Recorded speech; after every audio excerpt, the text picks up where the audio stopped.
Welcome back to Borrowed Time Garage.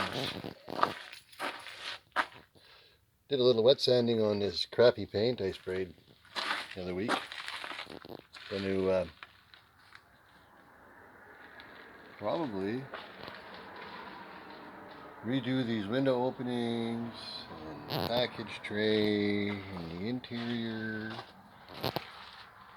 and this roof this weekend. I have a quart. It ain't perfect, but I don't care. It's a race car, man.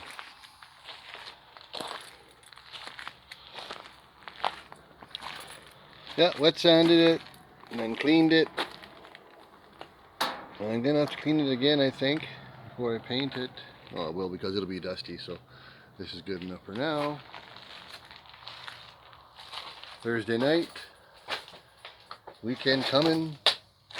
Not going to the drag races this weekend. Gonna be a stay-home weekend.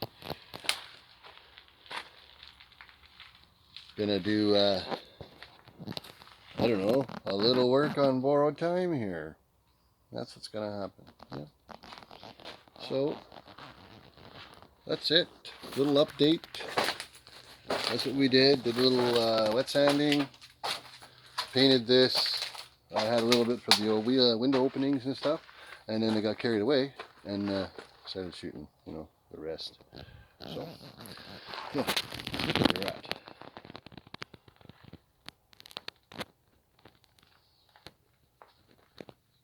One thin coat of paint and then wet sanded it so it's prepared for the next.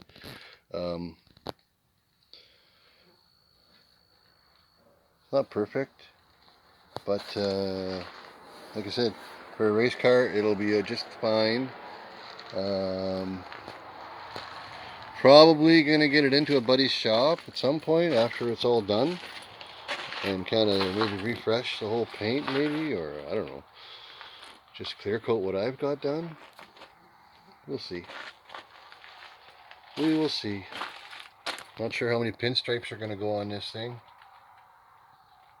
Simple? Rad? I don't know. Can always be painted again. It's just money and time. Borrowed time. Anyway, thanks for watching. Like, share, and subscribe. If you need anything, DC Automotive and Performance in Thunder Bay. All your performance accessories and just general accessories for your vehicles. Give them a call. So that's it for today.